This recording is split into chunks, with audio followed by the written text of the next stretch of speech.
इस कहानी का नाम है लिफ्ट। अगर आप कमज़ोर दिल के हैं तो ये कहानी ना सुने। कसाड़ी घाट, मुंबई नासिक हाईवे।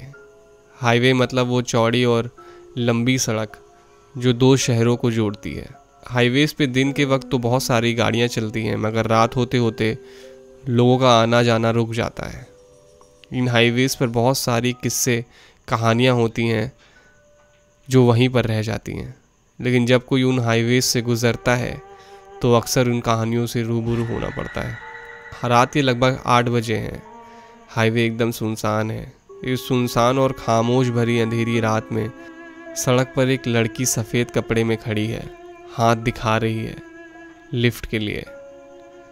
वहाँ से गुज़रने वाली एक भी गाड़ी नहीं रुक रही है, बल्कि उस लड़की के पास से एकदम से तेज़ी से गुज़र रही है। शिट यार, ये गाड़ी भी अचानक कैसे बंद पड़ गई। इतनी रात को मैं क्या करूं? कमबख्त नेटवर्क भी गायब है। डैम यार, प्रिया ने अपने आप से कहा। इतने में एक कार आकर वहां रुकी। प्रिया उस कार की ड्राइविंग सीट की तरफ आई और खिड़की पर झुकते हुए बोली, मेरी कार अचानक बिगड़ गई है, क्या आप मुझे लिफ्ट दे देंगे? उस कार में 2 सवारी बैठे थे, एक आदमी जो ड्राइविंग कर रहा था और एक औरत जो उसके बगल में बैठी थी। उन्होंने प्रिया को पीछे बैठ जाने को कहा। रास्ते में प्रिया ने बातें शुरू की। आप दोनों का बेहद शुक्रिया, मुझे देखकर रोक लिया और मुझे लिफ्ट देने के लिए राज़ी हो गए। मैं पिछले 1 घंटे से वहाँ खड़ी मदद मांग रही थी, मगर कोई नहीं रुका। 1-2 कार गुजरी, मगर किसी ने भी मुझे लिफ्ट देने के लिए नहीं रोका। अच्छा हुआ आपने रोक दिया, वरना शायद मुझे आज रात इसी हाईवे पे गुजारनी पड़ती। दरअसल हाईवे पे कोई भी लिफ्ट नहीं देता है, खासतौर पे जब कोई सफ़ेद पोशाक में हो। लोग भूत समझ लेते हैं, प्रिया ने हंसते हुए कहा। उसने एक सफ़ेद रंग की टी शर्ट और उस पर एक सफ़ेद रंग का जैकेट पहना हुआ था। हम देते हैं लिफ्ट, वैसे भी भूत केवल सफ़ेद कपड़ों में ही रहते हैं, किसने कहा? मैं नहीं मानती। भूत कहीं भी हो सकते हैं, कोई भी हो सकता है। आगे बैठी महिला अपनी कार के फ्रंट मिरर में प्रिया को देखते हुए बोली। प्रिया की मुस्कान थोड़ी सी सिमट गई। मेरा मतलब है कि हम सब एक भूत हैं, वो महिला हंसते हुए बोली। प्रिया को थोड़ा ठीक लगा। ओ बाय द वे, मेरा नाम प्रिया है, मैं मुंबई की रहने वाली हूँ। प्रिया अच्छा नाम है। बहुत पहले एक गर्लफ्रेंड थी मेरी इसी नाम की। ड्राइविंग सीट पर बैठे आदमी ने मुस्कुराते हुए कहा। इसकी बात पर ध्यान मत दो, ये मजाकिया है। मेरा नाम कल्याणी है और ये मेरे पति कमलेश हैं। उस महिला ने अपनी तारुफ करते हुए कहा। हाय हेलो, ज़ुबान से एक दूसरे को हाय हेलो किया। प्रिया आप इस वक्त कहाँ से आ रही हैं और कहाँ को जा रही हैं? कल्याणी ने पूछा। मैं एक पार्टी में गई थी और बस वहीं से लौट रही हूँ, प्रिया ने जवाब दिया। ओह, आप पार्टी एनिमल हो? हाँ, मुझे पार्टी करना अच्छा लगता, प्रिया ने सर हिलाते हुए कहा। हम भी एनिमल हैं, कमलेश ने कहा। इस पर कल्याणी ने कहा, इनका मतलब पार्टी एनिमल है। हम लोग भी पार्टी एंजॉय करते हैं काफ़ी। इनफैक्ट हम भी पार्टी से ही लौट रहे हैं। वैसे आप क्या करती हैं? कमलेश ने शीशे पर देखते हुए पूछा। मैं फ़िलहाल फैशन डिज़ाइनिंग कर रही हूँ, लेकिन मुझे मॉडलिंग भी करनी है लाइफ में, प्रिया ने जवाब दिया। आपको देखते ही मुझे अंदाज़ा हो गया था, ज़रूर आप कोई एक्ट्रेस या मॉडल हो, इसलिए मेरी गाड़ी खुद ब खुद रुक गई लिफ्ट देने के लिए। यू आर ब्यूटीफुल, कमलेश ने छेड़ते हुए कहा। ओ कमलेश, अब बस भी करो, कहीं भी शुरू हो जाते हो। अपनी बीवी के साथ बैठे हो, दूसरे की तारीफ़ कर रहे हो। मैंने बताया ना कि थोड़ा मस्तीखोर है, कल्याणी ने कहा। सॉरी डियर, सॉरी, कमलेश ने कल्याणी से प्यार से कहा। सिर्फ तुम्हारी ही तारीफ़ करूँगा। दोनों हंस पड़ते हैं। आप लोगों की लव मैरिज है? प्रिया ने दोनों से पूछा। जैसे हमारी लव मैरिज है और हाल ही में हमारी शादी के बस 2 महीने हुए हैं, कल्याणी ने खुशी भरे एहसास से कहा। बहुत खुशी की बात है, प्रिया ने कहा। हाँ, लेकिन खुशियों को ग्रहण लगने में कहाँ देर लगती है, कब कैसे कहाँ क्या हो जाए, कल्याणी ने बहुत गंभीरता से कहा। कल्याणी की बात और आवाज़ में दर्द महसूस हो रहा था। प्रिया ने पूछा, और आप क्या करते हैं मिस्टर कमलेश? मैं एक छोटा सा बिजनेस करता हूँ, लड़कियों का एक छोटा सा कारखाना है। लड़की बेचता हूँ, पैसे कमाता हूँ, अपनी बीवी के हाथ का खाता हूँ, उसकी लिखी हुई कहानियाँ सुनाता हूँ और अपनी बीवी से प्यार करता हूँ, कमलेश ने हंसते हुए कहा। इस पर कल्याणी शर्मा गई। आप भी ना हाथ आदमी हैं। क्या आप कहानियाँ लिखती हैं? क्या आप लेखिका हैं? प्रिया ने कल्याणी की ओर झुकते हुए पूछा। कोई बहुत बड़ी लेखिका नहीं हूँ, बस थोड़ा बहुत जी करता है तो लिख लेती हूँ। कल्याणी ने मुस्कुराते हुए बोला, मुझे कहानियाँ सुनना पसंद है। फिर मुस्कुरा कर बोली, अच्छा तो ये अच्छी बात है। कल्याणी ने कहा, आजकल क्या लिख रहे हो आप? प्रिया ने पूछा। Horror, like haunted highway. एक शॉर्ट कहानी लिख रही हूँ फिलहाल। कल्याणी बोली। ओह, आई लव हॉरर स्टोरीज, मुझे पसंद है। प्रिया ने आंखें बड़ी करते हुए कहा। आपको इतराज़ ना हो तो कहानी सुनाइए ना, सफ़र में मज़ा आएगा। प्रिया ने कहानी सुनने की मनसा जताते हुए कहा। सफ़र तो चल ही रहा है, हर सफ़र की अपनी कहानी होती है। एक सफ़र ख़त्म होता है, दूसरा शुरू हो जाता है।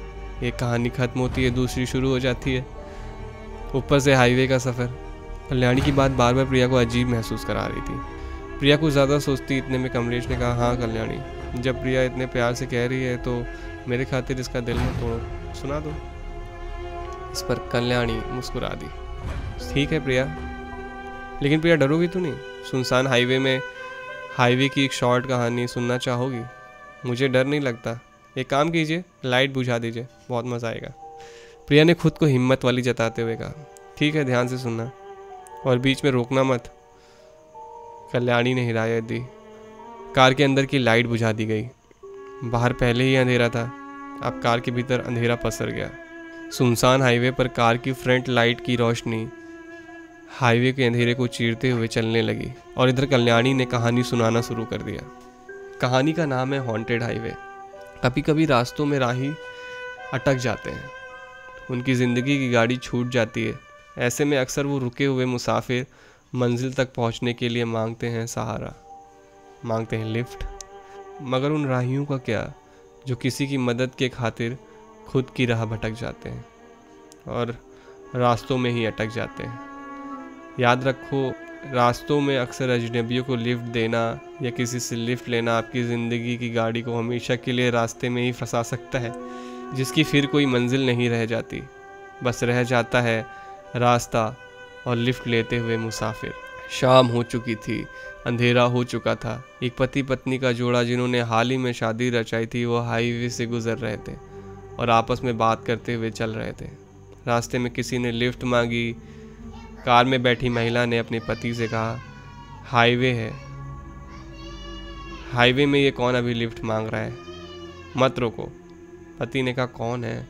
अरे कोई मुसीबत में हो सकता है, हमें रोकना चाहिए, उसके पति ने कहा। कार जैसे ही नज़दीक पहुंची, एक लड़की धीरे धीरे कार के ड्राइविंग सीट की तरफ आके बोली, मेरी गाड़ी ख़राब हो गई है, क्या आप मुझे लिफ्ट दे सकते हो?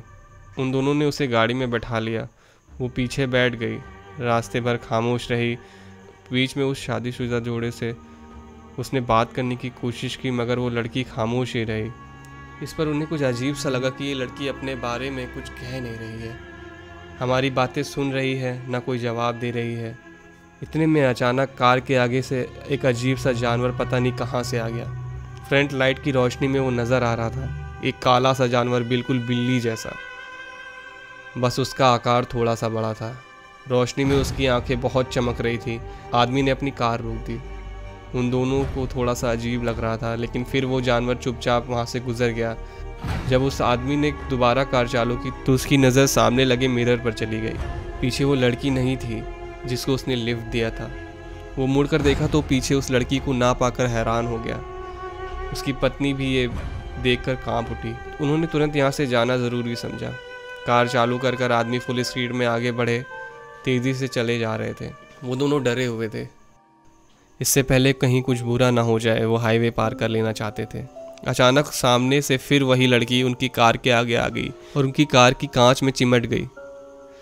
वो दोनों बहुत ही डर गए। इससे कार का संतुलन बिगड़ गया और उनका एक्सीडेंट हो गया। गाड़ी सड़क के बाहर हो गई और किसी पेड़ पर जाकर लगी और तिरछी हो गई।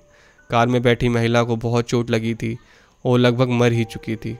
वो आदमी अभी भी जिंदा था। वो बहुत ही मुश्किल से वहाँ से उठा और सड़क के पास मदद के लिए चिल्लाने लगा।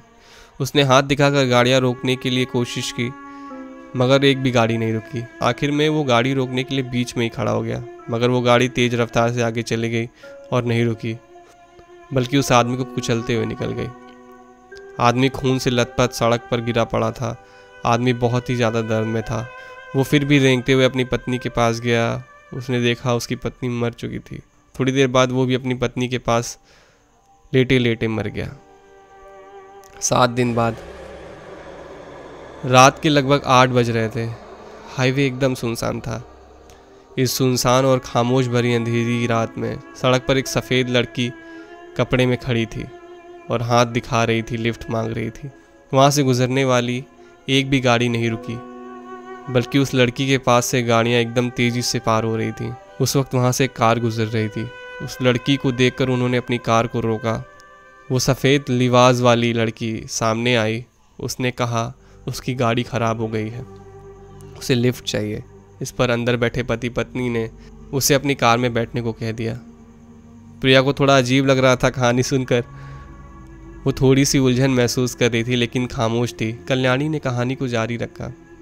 उस सफ़ेद पोशाक वाली लड़की ने अपना परिचय दिया। उस महिला और आदमी को थैंक यू भी बोला, कार रोकने के लिए, लिफ्ट देने के लिए। रास्ते भर तीनों बात कर रहे थे। वो लड़की काफ़ी बतूनी थी। बात करते करते जब उसे पता लगा कि वो महिला एक लेखिका है, तो वो उस महिला से कहानी सुनाने की गुजारिश करती है ताकि सफ़र में मज़ा आ जाए। वो महिला एक हाईवे की घटना सुनाती है। इतना सुनकर प्रिया को होश आता है। उसे ध्यान होता है ये तो हमारी कहानी सुना रही है। हाईवे, सफ़ेद पोशाक वाली लड़की यानी मैं, एक पति पत्नी का जोड़ा और लिफ्ट और फिर कहानी। प्रिया ने मन ही मन खुद से कहा। उधर कल्याणी अभी भी कहानी कह रही थी और उसके एक एक लफ्ज़ प्रिया को डरा रहे थे। कल्याणी ने आगे सुनाया। जब वो महिला कहानी बताने लगी तो एक वक्त बाद पीछे बैठी लड़की को लगने लगा कि कहानी जैसे वो जानती है। वो बहुत अजीब महसूस करने लगी। उसे थोड़ा थोड़ा एहसास होने लगा कि कुछ गड़बड़ है। हो ना हो कहानी उससे जुड़ी हुई है। उसने अपने दिमाग पर जोर डाला, सब कुछ रिवाइंड किया।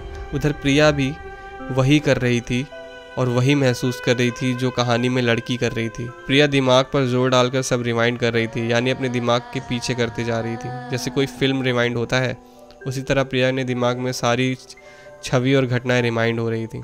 लगभग 6-7 दिन पहले वो पार्टी कर कर इसी हाईवे से घर लौट रही थी अपनी कार में। उसने हल्की सी दारू पी रखी थी, बहुत तेज़ ड्राइव कर रही थी। रास्ते में उसे एक शख्स दूर से दिखाई दिया था जो बीच सड़क पर हाथ हिला रहा था।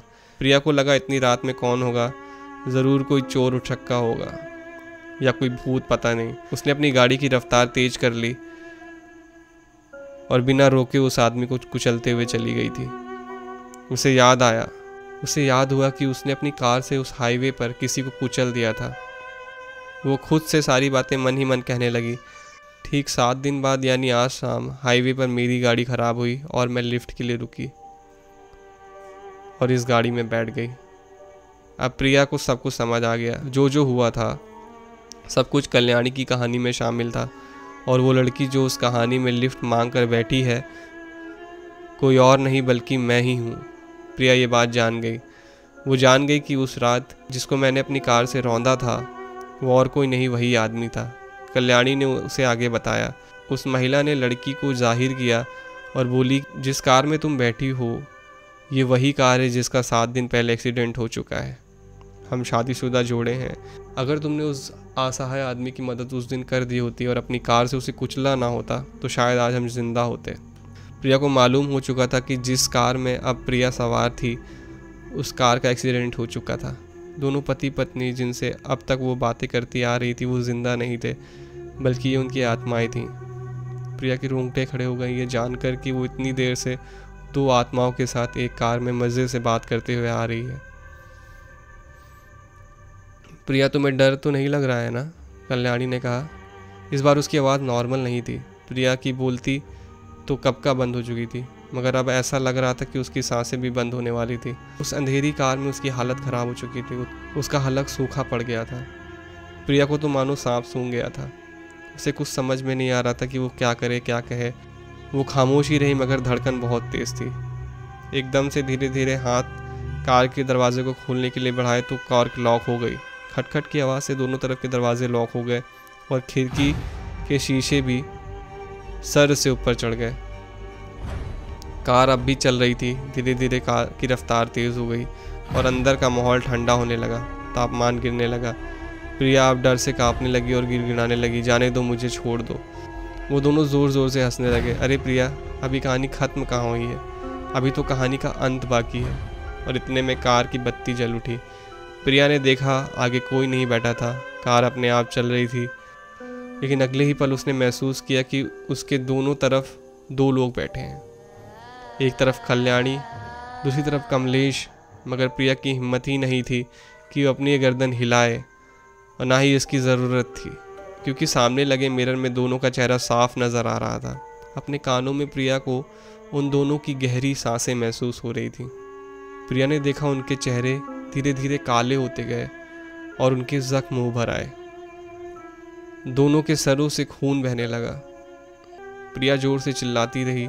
कार नॉन स्टॉप स्पीड में तेजी से आगे बढ़ती रही और अचानक से सड़क पर पलट गई और प्रिया की मौत हो गई। सच कहा था कल्याणी ने कि कभी कभी अजनबियों को लिफ्ट देना और लेना दोनों ही जानलेवा बन जाता है, खासकर हाईवे पर। हाईवे का सफ़र हाईवे तक ही सीमित रह गया। कहीं आप भी तो किसी हाईवे पर सफ़र तो नहीं कर रहे हैं ना? अगर कर रहे हैं तो थोड़ा ध्यान से चलिए।